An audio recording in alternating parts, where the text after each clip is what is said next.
Bapak Ibu jamaah maghrib yang semoga dirahmati, dimuliakan oleh Allah Subhanahu wa ta'ala. Alhamdulillah, malam ini kembali kita dihadirkan, dipertemukan oleh Allah Subhanahu wa ta'ala dalam majelis yang semoga dimuliakan ini untuk melanjutkan kembali kajian kita, kajian tafsir ayat-ayat Al-Quran.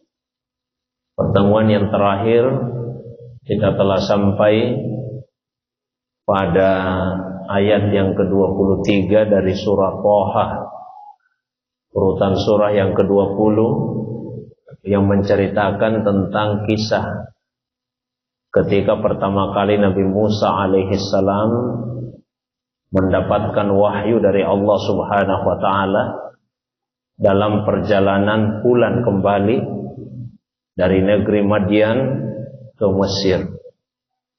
Kemudian beliau mendapatkan wahyu di suatu lembah yang disebut dengan Tuwa. Insyaallah malam ini kita lanjutkan pada ayat yang ke-24. Allah SWT berfirman, A'udzubillahi minasyaitonir rajim. Izhab ila fir'auna innahu tagha.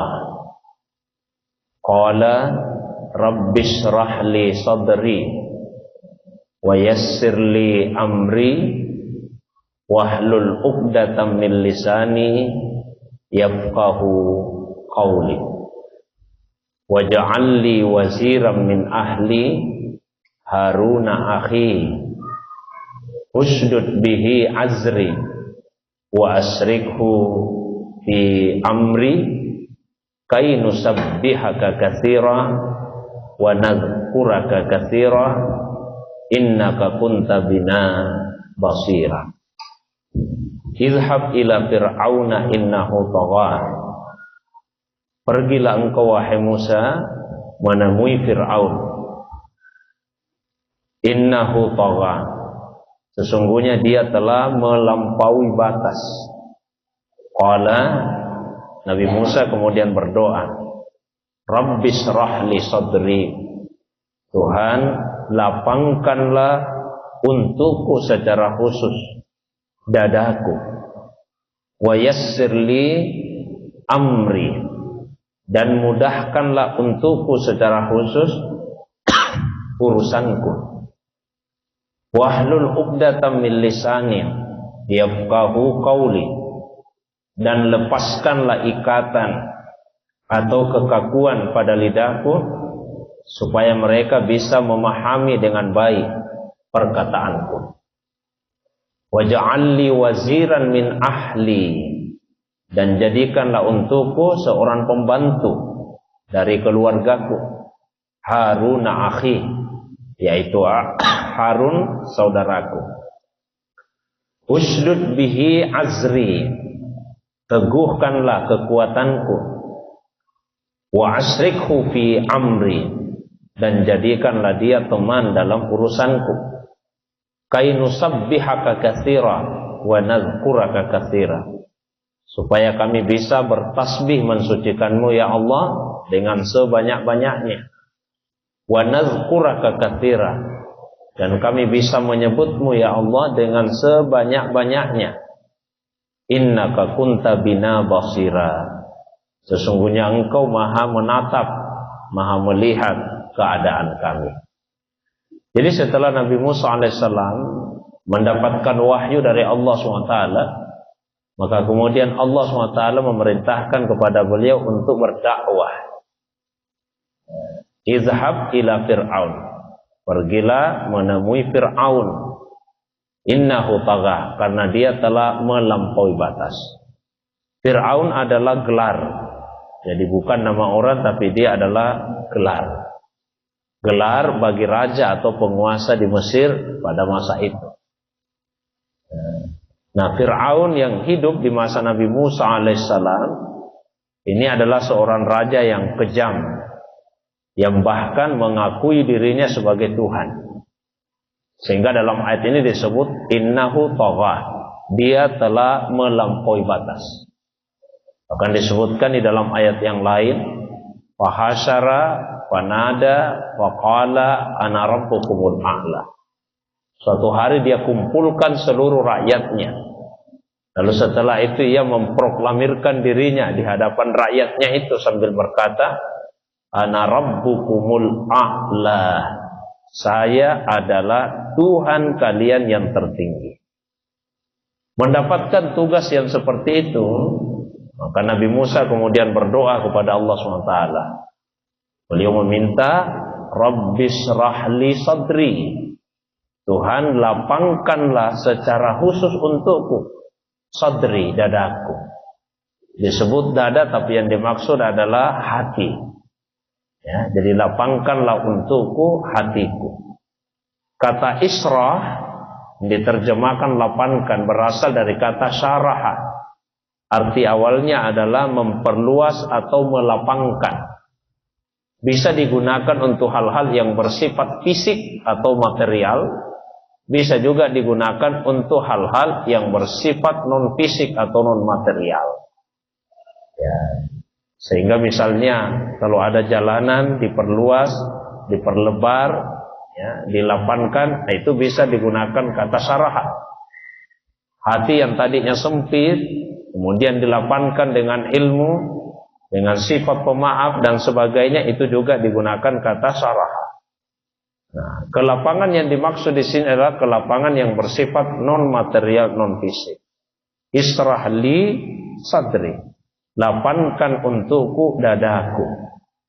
Sebagian ulama membandingkan antara apa yang dialami oleh Nabi Musa alaihissalam dengan Rasulullah sallallahu alaihi wasallam. Kedua nabi ini sama-sama diberikan kelapangan dada oleh Allah, tapi ada perbedaannya. Ya, perbedaan yang pertama, kalau Nabi Musa boleh meminta kepada Allah, Israh li sadri wa yassir li amri, lapangkan dadaku dan mudahkan urusanku. Jadi urusannya Nabi Musa dimudahkan setelah Nabi Musa berdoa. Nabi Musa berdoa dulu, ya Allah mudahkan urusanku, baru urusannya dimudahkan. Tapi kalau Rasulullah SAW sebelum beliau meminta agar urusannya dimudahkan, Allah sudah lebih dulu memudahkan urusannya dan melapangkan dadanya. Ya, jadi Rasulullah SAW bahkan sampai secara fisik pun dibelah dadanya. Itu tidak beliau minta. Begitu juga urusannya dimudahkan tanpa Nabi minta. Ya.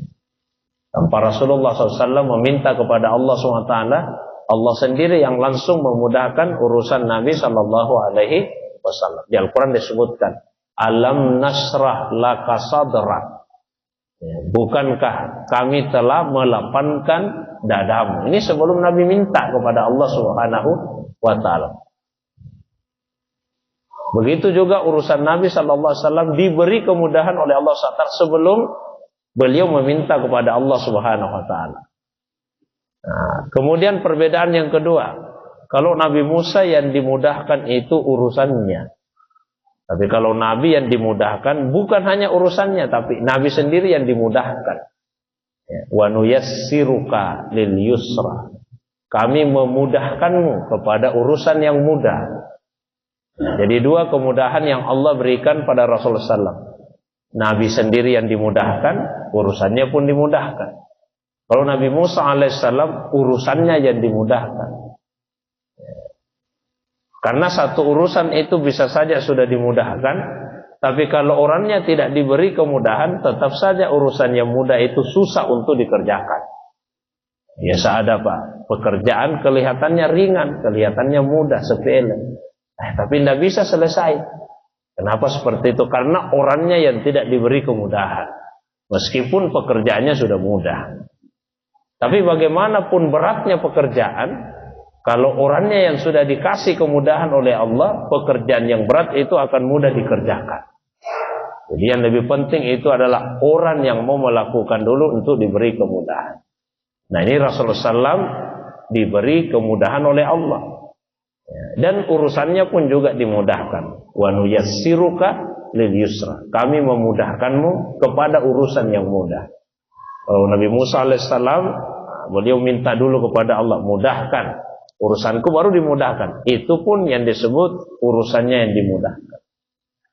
Wahlul uqdatam min lisani yafqahu qawli. Lepaskanlah uqdah, ikatan kekakuan pada lisanku. Minimal ada dua penafsiran ulama kita. Apa yang dimaksud lepaskan kekakuan atau ikatan pada lidahku? Pendapat pertama mendasarkan kepada sebuah riwayat. Tapi sebetulnya riwayat ini dari sisi ilmu hadis adalah riwayat yang tidak sahih. Riwayat yang lemah. Tapi sebagian ulama mendasarkan pada riwayat itu. Dalam riwayat yang dhaif tersebut diceritakan bahwa Nabi Musa alaihissalam di masa kecilnya pernah menarik, waktu masih bayi pernah menarik jenggotnya Fir'aun. Nah, Fir'aun merasa kesakitan. Sehingga ia merasa bahwa ini anak punya kekuatan yang gaib. Jangan-jangan anak inilah ya yang dimaksud di dalam mimpi saya yang akan mengambil ke kerajaan saya nanti. Nah, tapi kemudian istrinya Fir'aun menyampaikan itu kan cuma bayi saja, mana dia tahu. Akhirnya diuji. Ya, diletakkanlah kurma sama bara api. Kita lihat apa yang diambil. Nabi Musa tadinya sudah hendak mengambil kurma. Tapi kemudian malaikat mengarahkan tangannya ke bara api. Lalu bara api itu yang dimasukkan ke dalam mulutnya. Nah itulah yang membuat kekakuan pada lidahnya. Ini menurut satu riwayat. Tapi sekali lagi riwayat ini lemah. Pendapat yang kedua menyebutkan bahwa kalau Nabi Musa itu dibesarkan di lingkungan istana. Sehingga Nabi Musa tidak terlalu fasih dalam bahasa Ibrani. Beda dengan Nabi Harun alaihissalam yang fasih dalam bahasa Ibrani. Bahasa yang digunakan dalam Taurat. Nah karena itu Nabi Musa merasa ada kekakuan pada lidah saya dalam bahasa Ibrani itu. Sebelum meminta kepada Allah, lepaskan ikatan dari lisanku. Supaya masyarakat bisa memahami perkataanku. Dan jadikan pula seorang wazir. Wazir arti-harfianya ya, menteri. Maksudnya yang membantu saya. Dari kalangan keluargaku sendiri yaitu Harun. Saudara kandung. Usdud bih asri. Nah, melalui Harun itu kuatkanlah. Teguhkan kekuatanku ya Allah, wasriku fi amri. Dan jadikan dia sebagai teman dalam urusanku. Tentu saja Nabi Musa tidak meminta agar Harun jadi nabi.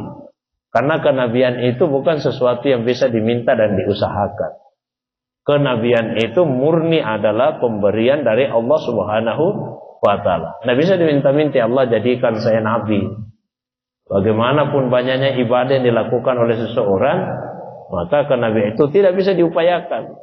Ya, tapi itu adalah semata-mata pemberian dari Allah Subhanahu wa ta'ala. Maka ada nabi, anaknya tidak jadi nabi. Meskipun ada juga nabi yang anaknya kemudian menjadi nabi. Nah, ini pemberian dari Allah Subhanahu wa ta'ala. Kai nusabbihaka katsiran wa nadhkuraka katsira. Ya. Supaya kami bisa bertasbih sebanyak-banyaknya dan kami bisa berzikir sebanyak-banyaknya. Jadi dua yang disebut di sini, tasbih dan zikir. Meskipun sebetulnya tasbih itu adalah bagian dari zikir. Ya, jadi tasbih itu bagian dari zikir. Karena zikir secara harfiah maknanya adalah menghubungkan sesuatu dengan sesuatu yang lain. Ketika dikaitkan dengan Allah seperti di sini, berzikir kepadamu, kepada Allah maksudnya, maka yang dimaksud dengan zikir yaitu menghubungkan sesuatu dengan Allah. Kalau ada seseorang yang mampu menghubungkan apa saja dengan Allah, itu artinya dia sedang berzikir. Contoh, ada seseorang yang mendapatkan nikmat, apakah nikmat harta, nikmat jabatan, nikmat kesehatan, nikmat ilmu, macam-macam. Lalu tumbuh kesadaran di hatinya, oh ini nikmat pemberiannya Allah. Maka ketika tumbuh kesadaran seperti itu di hatinya, dia sedang berzikir. Karena dia mampu menghubungkan perolehan nikmat itu dengan Allah. Lalu kemudian lidahnya mengucapkan pujian kepada Allah. Oh, alhamdulillah. Ya, terima kasih banyak Allah. Saya dikasih harta, dikasih jabatan, dikasih ilmu, kasih kesehatan. Itu dia sedang berzikir lagi. Atau sebaliknya di sisi lain. Ada seseorang yang mengalami kejadian yang tidak sesuai dengan harapannya. Dia ditimpa musibah misalnya. Tapi tumbuh kesadaran di hatinya, oh mungkin musibah ini saya alami karena saya melakukan pelanggaran sehingga saya ditegur oleh Allah. Atau kalaupun tidak melanggar, mungkin saya diuji oleh Allah. Oh berarti pada saat itu dia sedang berzikir. Karena dia mampu menghubungkan peristiwa tersebut dengan Allah SWT. Lalu kemudian lisannya minta ampun kepada Allah. Ya Allah, kalau musibah ini terjadi karena kesalahan saya, ampuni dosaku. Astagfirullah, astagfirullah. Dia berzikir. Maka dengan penjelasan tadi kita bisa memahami zikir itu dari segi medianya, alat yang digunakan ada dua. Ada zikir dengan menggunakan hati, ya, namanya zikir bil qalbi, mengingat. Ada zikir dengan menggunakan lidah, zikir bil lisan, yaitu menyebut. Nah, begitu juga dengan tasbih, karena dia adalah bagian dari zikir. Kalau kita berzikir mengingat kebesaran Allah, keagungan Allah, kesucian Allah. Kalau yang hadir kesucian Allah, tasbih subhanallah. Kalau yang hadir di hati kita pujian atas nikmatnya Allah, itu tahmid alhamdulillah. Ya. Kalau yang hadir dalam hati kita keesaan Allah, itu tahlil la ilaha illallah. Kalau yang hadir di hati kebesaran dan keagungan Allah, itu takbir Allahu Akbar. Itu semua adalah zikir. Jadi tasbih bagian dari zikir. Maka seperti zikir secara umum, tasbih juga demikian. Ada tasbih dengan hati, ada dengan lisan. Itulah sebabnya di dalam Al-Quran kalau ada perintah tasbih, maka dua macam. Ada perintah tasbih diikuti nama. Misalnya, sabbihisma, sucikan nama. Sabbihisma rabbik, sucikan nama Tuhanmu. Ada perintah bertasbih tanpa ada nama, langsung saja, sucikan Tuhanmu. Kalau disebut sucikan nama Tuhanmu, maknanya adalah ucapkanlah subhanallah, subhanallah, subhanallah. Itu sucikan nama Tuhan. Tapi kalau tidak diikuti nama sucikan Tuhanmu, maka maknanya adalah sucikan hatimu dari menyandarkan sifat-sifat yang tidak layak untuk disandarkan kepada Allah SWT. Itu tasbih dengan hati. Nah, karena itulah di dalam Al-Quran kita sering menjumpai kalau ada sekelompok orang yang menyandarkan sifat yang tidak layak disandarkan kepada Allah. Misalnya dia mengatakan Tuhan punya anak, ya? Tuhan punya sekutu. Langsung itu diikuti. Subhanahu wa ta'ala amma yusyrikun atau amma yasifun. Oh maha suci Allah. Sungguh tinggi Allah dari apa yang mereka sifatkan, dari apa yang mereka persekutukan. Artinya jangan hadir di hati seperti itu. Misalnya Pak, tiba-tiba mohon maaf, ada yang merasa kok sepertinya saya diperlakukan tidak adil ini oleh Tuhan. Ya, ada teman saya yang tidak terlalu bekerja keras, hartanya banyak. Saya ini yang kerja keras, pontang-panting, banting tulang, tapi harta saya kok sedikit. Sepertinya saya diperlakukan tidak adil. Itu mesti segera dibersihkan hati kita, karena telah menyandarkan sifat-sifat yang tidak layak untuk disandarkan kepada Allah Subhanahu wa ta'ala. Bersihkan hati kita dari yang seperti itu. Adapun tasbih dengan lisan, maka sekali lagi maknanya adalah mengucapkan subhanallah, subhanallah, subhanallah. Nah, itu dilakukan dalam berbagai keadaan. Di antaranya sudah pernah saya sebutkan, di dalam salat kita tasbih. Selesai salat kita tasbih. Mau tidur kita tasbih. Pagi hari tasbih. Sore hari tasbih. Ya, menyadari keterbatasan ilmu bertasbih, melakukan kesalahan bertasbih, dalam masalah bertasbih. Nah, satu lagi tambahan di ayat ini, ketika menghadapi musuh misalnya. Nah, kita menghadapi musuh. Nabi Musa ketika mau menghadapi Fir'aun, beliau katakan supaya kami bisa bertasbih. Itu pada saat berhadapan dengan Fir'aun, karena tasbih itu akan memberikan kekuatan kepada yang mengamalkannya. Saya kira itu pengantar kajian kita di malam ini. Seperti biasa, saya berikan waktu yang lapang. Kalau ada yang ingin didiskusikan, baik yang berkaitan dengan kandungan ayat atau masalah agama yang lain di luar dari apa yang saya sampaikan, saya persilakan pada jamaah sekalian. Demikian untuk sementara. Wa ilallahi turja'ul umur. Wassalamualaikum warahmatullahi wabarakatuh.